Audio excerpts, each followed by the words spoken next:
नमस्कार। मैं डॉक्टर अन्नू भाई सोनी फिर आपके साथ जुड़ा हूँ। पिछली बैठक में जो हमारी चर्चा हमने शुरू की थी इंस्टीट्यूशन ऑफ सिविल सूट, इसी चर्चा को आगे बढ़ाते हुए आज मैं फिर आपके साथ कुछ महत्वपूर्ण तथ्यों पर चर्चा करूँगा। पिछली बैठक में हम लोगों ने चर्चा की थी नोटिस पर और वकालतनामे पर।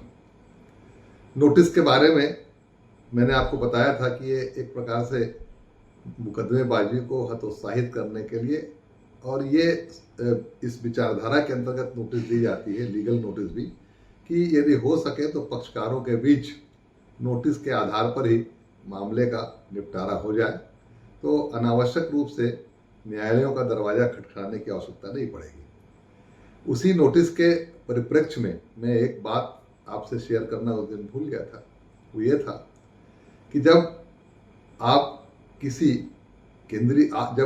राज्य सरकार या केंद्र सरकार को पार्टी बनाना चाहते हैं, यानी आपका जो ग्रीवियंस है, आपकी जो व्यथा है, आपका जो काज ऑफ एक्शन है, आपके अधिकारों का जो उल्लंघन है या आपको हुई क्षतिपूर्ति के बारे में आपका ऐसा मानना है कि उसके लिए कोई राज्य सरकार या केंद्रीय सरकार जवाबदार है, या केंद्रीय सरकार या राज्य सरकार से ही आपको प्रतिफल की, उपचार की, अनुतोष की, रिलीफ की प्राप्ति हो सकती है, तो निश्चित रूप से आप राज्य सरकार को, केंद्र सरकार को पक्षकार बना सकते हैं। लेकिन उसको पक्षकार बनाने के लिए आपको जो लीगल नोटिस सर्व करनी होगी, जो नोटिस सरकार को भेजनी होगी, उसमें यदि केंद्रीय सरकार है तो वो भारत संघ के नाम से नोटिस जाएगा, यूनियन ऑफ इंडिया के नाम से। यदि स्टेट गवर्नमेंट है, कोई भी स्टेट गवर्नमेंट हो, तो स्टेट के नाम से वो नोटिस जाएगा। और ऐसी नोटिस की जो अवधि होगी वो 60 दिन की होगी। सामान्य नोटिस में हम 15 से 30 दिन तक की अवधि देते हैं जवाब देने के लिए, है ना, नोटिस के अनुसार कार्य करने के लिए। लेकिन जब हम सरकार को, चाहे केंद्र सरकार हो चाहे राज्य सरकार हो, उसे पार्टी बना करके जब नोटिस देते हैं तो ऐसी नोटिस की अवधि 60 दिन की होती है। इसके बारे में जो डिटेल्स हैं वो आपको सीपीसी यानी सिविल प्रोसीजर कोड की धारा 79 और 80 में मिलेगा। इसलिए इसे 80 की नोटिस कहते हैं। किसकी नोटिस कहते हैं? इसे धारा 80 की नोटिस। अब प्रश्न उठता है कि यदि आपने सेंट्रल गवर्नमेंट को, भारत सरकार को भारत संघ के रूप में पक्षकार बनाया है या पक्षकार बनाना चाहते हैं, तो उसकी नोटिस किसको सर्व होगी? तो कहा गया कि केंद्र सरकार के सचिव के नाम से नोटिस जाएगी, सेक्रेटरी टू सेंट्रल गवर्नमेंट, है ना। यदि आपने केंद्र सरकार को ऐसे मामले में पक्षकार बनाना चाहते हैं, नोटिस देना चाहते हैं जिसमें रेल प्रशासन जुड़ा हुआ है या रेलवे से संबंधित कोई मामला है, तो रेलवे प्रशासन या रेलवे बोर्ड जो है, आप जानते हैं कि केंद्र सरकार के अंतर्गत काम करता है, केंद्रीय सरकार के प्रशासन में काम करता है। तो जब आप रेल प्रशासन को कोई नोटिस देना चाहते हैं या रेल प्रशासन से संबंधित आपका मामला है, तो आपको केंद्र सरकार को नोटिस देते जब आप देंगे तो वो संबंधित रेलवे के जनरल मैनेजर को जाएगा, जीएम को, जिसे सीपीसी में प्रधान प्रबंधक कहा गया है। सामान्य बोलचाल में उसे महाप्रबंधक कहते हैं, जनरल मैनेजर। तो जनरल मैनेजर को ये नोटिस आपको सर्व करना होगा। अब स्टेट में आए, यदि किसी राज्य सरकार को आपने पक्षकार बनाना है, आपको उसे नोटिस देनी है, तो राज्य सरकार के सचिव को या संबंधित जिले के कलेक्टर को आपको नोटिस भेजनी होगी। तो धारा 80 की नोटिस जो है, यदि जम्मू कश्मीर स्टेट है तो वहां के चीफ सेक्रेटरी को आपको ये नोटिस भेजनी होगी। तो साधारण पक्षकार को नोटिस देना और भारत सरकार को या किसी राज्य सरकार को या रेल प्रशासन को नोटिस देना, इसमें थोड़ा सा अंतर है। अंतर इसी बात का है, ये ऐसी जो नोटिस होती है जो सरकारी से केंद्र सरकार को, राज्य सरकार को जाती है, इसे धारा 80 की नोटिस कहा जाता है। आपके कानून की दुनिया में, वकालत की दुनिया में इसे धारा 80 की नोटिस। 80 की नोटिस कहने का अर्थ ही है कि जो दूसरा पक्षकार है जिसे आप नोटिस दे रहे हैं वो सामान्य पक्षकार नहीं है, साधारण पक्षकार नहीं है, बल्कि या तो भारत संघ है, केंद्रीय सरकार है, या रेल प्रशासन है, या कोई राज्य सरकार है, या जम्मू कश्मीर में स्थित राज्य सरकार है। ठीक है, ये बात उस दिन हमारी चर्चा में नहीं आ पाई थी। दूसरी बात हम लोगों ने चर्चा की थी वकालतनामे पर। मैंने कहा था कि यदि अवसर मिला तो मैं आपको वकालतनामे का प्रारूप दिखाऊंगा। ये मेरे सामने एक वकालतनामा का प्रोफार्मा है, मैं इसे आपको सामने दिखा रहा हूँ। आप इसको देखिए कि किस प्रकार से वकालतनामा का प्रोफार्मा होता है और इस प्रोफार्मा को किस तरह से भरा जाता है। इस वकालतनामे का जो और प्रोफार्मा आप डिटेल में देखना चाहेंगे तो मेरे डिस्क्रिप्शन पे जाएं, उसमें आपको लिंक मिलेगा। इसमें वकालतनामा की पूरी का जो प्रोफार्म है उसे आप और भी स्पष्ट तौर से देख सकेंगे। इस वकालतनामा में पक्षकार एक पक्ष होता है जिसे वादी कहते हैं। इसमें मुद्दई लिखा होता है, देखिए अभियोग, आवेदक, वादी, है ना, ये सब लिखा होता है। पुराने जमाने का जो प्रोफार्मा है उसमें मुद्दई और मुद्देह ऐसा लिखा रहता था। उसका मतलब वादी होता है, वादी है प्रतिवादी, जो भी आपको अपना वकील नियुक्त कर रहा है ना। और दूसरा पक्षकार वकील होते हैं। दोनों पक्षकारों के इसमें हस्ताक्षर होते हैं। किसके किसके? एक तो जो वकील नियुक्त कर रहा है, चाहे वो वादी हो चाहे वो प्रतिवादी हो, और दूसरा जो वकील के रूप में नियुक्त हो रहा है उसकी स्वीकृति से संबंधित उसमें हस्ताक्षर होते हैं, और एक नियुक्त करने वाले पक्षकार के हस्ताक्षर होते हैं। अब यदि पक्षकार पढ़ा लिखा नहीं है, निरक्षर है, तो उसका अंगूठा लगवाया जाता है। और जब अंगूठा लगवाने की स्थिति आती है तब एक साक्षी की भी आवश्यकता होती है, जो इस बात का साक्ष्य देता है कि उसके सामने इस व्यक्ति ने, जो निरक्षर है, जो पढ़ा लिखा नहीं है, उसने अंगूठा लगा करके अमुक व्यक्ति को अपना वकील या अमुक अधिवक्ता को अपना पैरवी के लिए वकील नियुक्त किया। ये वकालतनामा बड़ा ही महत्वपूर्ण कानूनी दस्तावेज है। एक प्रकार से पावर ऑफ अटर्नी है, जो सिविल मामले में एक प्लीडर को, एक वकील को अपने पक्षकार की ओर से उपस्थित होने, मामले का संचालन करने, मामले में समझौता करने, यानी एक प्रकार से पूरे मामले से संबंधित अधिकार देता है। इसके लिए आपको और जानकारी चाहिए तो आप सीपीसी के ऑर्डर 3 रूल 4 में जाएं। उसमें प्लीडर और पक्षकार का अभिकर्ता के बारे में आवश्यक प्रावधान दिए गए हैं कि उसे साफ साफ कहा गया है ऑर्डर 3 में कि किसी भी सिविल सूट में जो पक्षकार होगा उसी को मामले का संचालन करने का, आवेदन देने का और भी चीज़ों, वहाँ की जो प्रक्रिया है उसका पालन करने का अधिकार सिर्फ पक्षकार को होगा, या उसके अभिकर्ता को होगा, है ना, उसके एजेंट को होगा, प्रतिनिधि को होगा, या फिर प्लीडर को होगा, है ना। रूल 4 जो आदेश 3 के नियम 4 में जो प्लीडर शब्द की का जो वर्णन किया गया है, उस प्लीडर में अधिवक्ता, अटॉर्नी, एडवोकेट सभी लोग आते हैं, है ना। और इस प्रकार का जो प्लीडर होता है वो सिविल मामले में अपने पक्षकार की ओर से उपस्थित होता है, तथ्यों को न्यायालय के सामने प्रस्तुत करता है, गवाहों का परीक्षण करता है, प्रति परीक्षण करता है, यहाँ तक कि वो मामले में समझौता भी अपने पक्षकार की ओर से कर सकता है, मामले को वापस भी ले सकता है। ये सारे जो अधिकार एक अधिवक्ता को, एक प्लीडर को जो दिए जाते हैं, उसके संबंध में ये सीपीसी का जो आदेश 3 नियम 4 है बड़ा ही महत्वपूर्ण है। और इसी के अंतर्गत ये वकील नियुक्ति पत्र या वकालतनामा जो है पक्षकार के द्वारा निष्पादित किया जाता है। मैंने पिछली बैठक में आपको कहा था एक लाइन में कि कभी कभी कुछ विशेष परिस्थितियों में इस वकालतनामा को नोटरी से भी नोटराइज्ड करने की जरूरत होती है। एक सीनियर लॉयर ने मुझे एक अवसर पर बताया था कि कभी कभी इस बात की आशंका हो जाती है कि मामले के परीक्षण के दौरान या मामले के दौरान हो सकता है कि वकालतनामा को ही चैलेंज कर दिया जाए कि भाई इस पक्षकार ने इस वकील को नियुक्त किया ही नहीं है।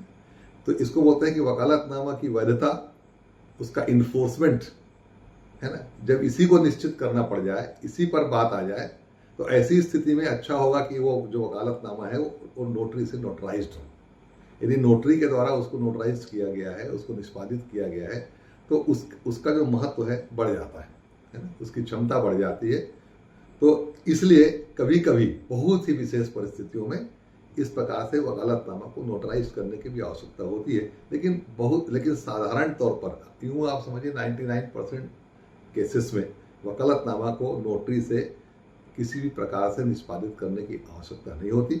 उसमें पक्षकार को अपने हस्ताक्षर करने होते हैं और संबंधित व्यक्ति जो वकील के रूप में नियुक्त हो रहा है, एडवोकेट, उसे अपनी स्वीकृति के रूप में उसमें हस्ताक्षर करने होते हैं। ये दोनों पक्षकारों के बीच में एक प्रकार से संविदा है ना, जिसमें एक पक्षकार वकील को अपने मुकदमे से संबंधित लगभग सारे अधिकार सौंपता है। ठीक है।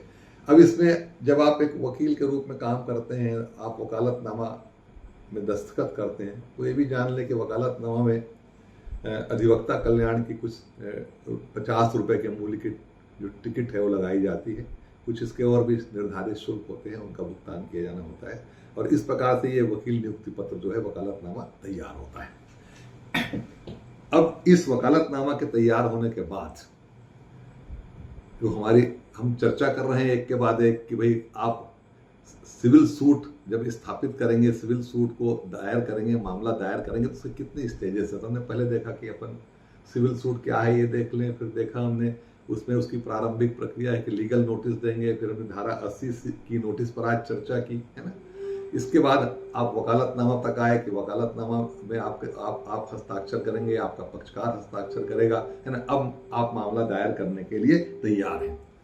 अब मामला दायर करने के लिए तैयार है, तब भी आपको एक दो बातों पर और विशेष ध्यान देना होगा। उसमें पहली बात है कि मामला दायर करने से पहले आप ये देखिए कि कहीं आप जिस काज ऑफ एक्शन को, जिस विवाद को लेकर के मामला दायर, सिविल सूट दायर करने जा रहे हैं, वो टाइम बार्ड तो नहीं है, समय सीमा से बाधित तो नहीं है।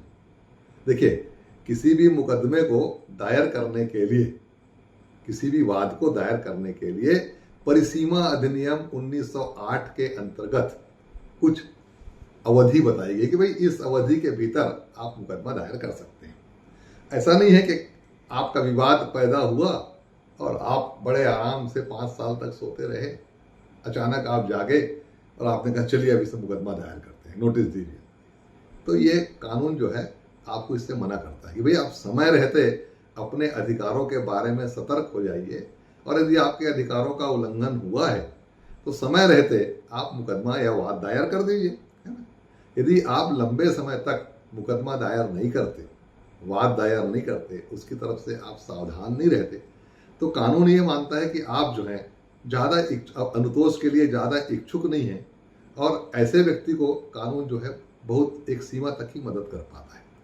तो आपको चूंकि एडवोकेट हैं, अब आप मामला दायर करने जा रहे हैं, आपने लीगल नोटिस दे दिया है ना, सारी चीज़ें हो गई है, वकालतनामा पे आपके दस्तखत हो गए हैं। अब आपको प्लेंट तैयार करना है और तैयार करके दायर करना है। तो इसके पहले इस बात का भी ध्यान रखिए कि देख लीजिए कि आपका जो पक्षकार है वो, उसका जो काज ऑफ एक्शन है, उसका जो विवादग्रस्त तथ्य है वो कब पैदा हुआ था, और आज आप मुकदमा दायर करने जा रहे हैं तो निर्धारित सीमा अवधि के भीतर है कि नहीं। इसके लिए आपको उस परिसीमा अधिनियम की धारा 3, धारा 4 और धारा 12(1) का अध्ययन करना चाहिए। उसमें दी हुई अनुसूची का अध्ययन करना, जिसमें 1 साल से लेकर के 30 साल तक की सीमा अवधि के बारे में वर्णन है। विभिन्न प्रकार के मामलों में क्या परिसीमा अवधि होगी, क्या टाइम लिमिट होगा मामला दायर करने का, उसकी अनुसूची में स्पष्ट रूप से वर्णित है। आप देखिए कि आपका मामला किस प्रकार की प्रकृति का है, और उसके लिए परिसीमा अधिनियम के अंतर्गत क्या सीमा निश्चित की गई है। अधिकांश मामलों में मेरी जानकारी के मुताबिक 3 साल की अवधि सीमा निश्चित होती है। कुछ बंधक के, मॉर्गेज के, अचल संपत्ति के जो मॉर्गेज का मामला है उसमें 30 साल की भी अवधि है ना। कुछ मामलों में 1 साल की भी अवधि निश्चित की गई है। तो ये एक लंबा विषय है, और इस पर एक अधिवक्ता के रूप में काम करते हुए आपको सबसे पहले नज़र डालनी चाहिए कि आप जो मामला दायर करने जा रहे हैं वो परिसीमा अधिनियम के अंतर्गत टाइम बार्ड तो नहीं है। यदि टाइम बार्ड है तो फिर वो मामला जो है धारा 3 के मुताबिक अदालत में चल नहीं पाएगा, है ना। अब वो सवाल ये उठता है कि अपन किस दिन से गिने अवधि को। तो उसमें कहा गया कि जिस दिन आपका काज ऑफ एक्शन अराइज होता है ना, उस दिन से, या जिस दिन से आप अपने अधिकारों के उल्लंघन या काज ऑफ एक्शन के बारे में जिस दिन आपको जानकारी होती है, उस दिन से उस तिथि को गिना जाएगा, है ना, परिसीमा अवधि को। जैसे उसका एक उदाहरण देता हूँ कि आपने एक संविदा की जिसमें आपने 5 लाख रुपए उधारी दिया और कहा कि इसको 5% ब्याज के दर से आपको 3 साल में इस तारीख तक के वापस कर देना है। अब कर्ज लेने वाले ने उस तारीख तक वापस नहीं किया, है ना, तो काज ऑफ एक्शन उस दिन अराइज हो गया जिस दिन पैसा ड्यू हो गया, है ना। तो काज ऑफ एक्शन उस दिन अराइज हुआ, तो उसी दिन से अपन परिसीमा अवधि को गिनना शुरू करेंगे। ठीक है। धारा 12(1) कहती है जिस दिन से गिनना शुरू करते हैं उस दिन को छोड़ देते हैं, एक दिन को एक्सक्लूड कर देते हैं और अगले दिन से गिनते हैं। ठीक है। अब एक और उसका उदाहरण देखिए कि कई बार काज ऑफ एक्शन पहले अराइज हो जाता है ना, वाद कारण पहले पैदा हो जाता है। मामला दायर करने का जो कारण है बहुत पहले पैदा हो गया, लेकिन आपको उसकी जानकारी चाहिए। जैसे आप कनाडा में रहते हैं, आपका एक प्लाट है इंडिया के किसी भी स्टेट पर है, वहाँ उस प्लाट को आपने खाली छोड़ के आप कनाडा चले गए हैं, कनाडा में रहते हैं, आपका भी आने का प्रोग्राम 5 से 6 साल बाद है। इस बीच पता किसी ने उस खाली प्लाट पे कब्जा कर लिया, उसमें खेती करना शुरू कर दिया, बाद में धीरे से घर बनाना शुरू कर दिया, है ना। तो जिस दिन उसने आपके संपत्ति संबंधी अधिकारों का उल्लंघन किया, वहां पर इंक्रोचमेंट किया, बेजा कब्जा कर लिया, उसी दिन से काज ऑफ एक्शन अराइज हो गया कि उसी दिन आप मामला दायर कर सकते थे, है ना। लेकिन उसकी जानकारी आपको कब हुई? जब आप इंडिया आए, तब कुछ लोगों ने बताया, कह रहे देखो साहब वो तो आपकी जमीन थी, उस फलाने आदमी ने कब्जा कर लिया, हमको लगता था कि शायद आपकी सहमति से किया होगा। तब उस दिन आपको पता चला कि आपके अधिकारों का उल्लंघन तो पिछले 2 साल से हो रहा है। तो ऐसी स्थिति में जिस दिन आपको अपने अधिकारों के उल्लंघन की जानकारी हुई, उसी दिन से परिसीमा नियम की गणना की जाएगी, ठीक है। तो पहले दूसरी यही जो महत्वपूर्ण बात थी जिसको आपको देखना था कि आप हर हालत में मुकदमा दायर करने से पहले देख लें कि कहीं वो टाइम बार्ड तो नहीं। यदि जिस दिन मान लो आप 3 साल की अवधि मुकर्रर है कि 3 साल के भीतर आपको वाद दायर, इस मामले में वाद दायर कर देना चाहिए, पता चला जिस दिन वो सीमा खत्म हो रही है उस दिन संडे पड़ गया या कोई छुट्टी का दिन पड़ गया, न्यायालय बंद है, तो फिर उस छुट्टी के दिन को छोड़ करके अगले दिन जब न्यायालय खुलेगा, किसी भी दिन जब न्यायालय खुलता है, तो उस दिन आप उस मामले को दायर कर सकते हैं, ठीक है। और न्यायालय बंद रहने का मतलब पूरे दिन बंद रहे जरूरी नहीं है, किसी भी भाग में न्यायालय बंद हो सकता है, उसे बंद माना जाएगा, ठीक है। तो ये सीमा परिसीमा अधिनियम के अंतर्गत कुछ नियम हैं जिसको मामला दायर करने से पहले आपको ध्यान में रखना चाहिए। यदि आप इसको ध्यान में नहीं रखेंगे तो जो आपका जो मामला है टाइम बार्ड होने के कारण जो है न्यायालय स्वीकार करने से मना कर देगा। तो ये मामले को दायर करने के लिए जो हमने आपसे चर्चा की किस प्रकार से सिविल सूट दायर किया जाता है, उसमें अति महत्वपूर्ण है कि आप वकालतनामा में दस्तखत करवाएं पक्षकार से, लीगल नोटिस दें, यदि गवर्नमेंट पार्टी है तो 80 की नोटिस दें, और उसके बाद ये देखें कि मामला टाइम बार्ड तो नहीं है। इन सारी बातों के में निश्चिंत हो जाने के बाद फिर अगले जो स्टेप पर आप आएंगे, उसमें भी एक महत्वपूर्ण बात है जिसकी चर्चा मैं आपसे अगली बैठक में करूंगा, है ना, क्योंकि वीडियो थोड़ा सा ज़्यादा लंबा नहीं होना चाहिए। तो अगली चर्चा में हम चर्चा करेंगे आपसे कि एक और जो मुद्दा है जिसका ध्यान आपको वाद दायर करने के समय या वाद दायर करते समय ध्यान में रखना चाहिए। आपने मेरी बातों को जरूर ध्यान से सुना होगा, इसके लिए आपको धन्यवाद।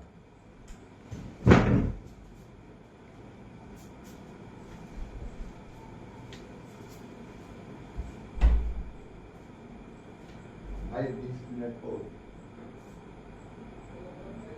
नहीं तो भाई से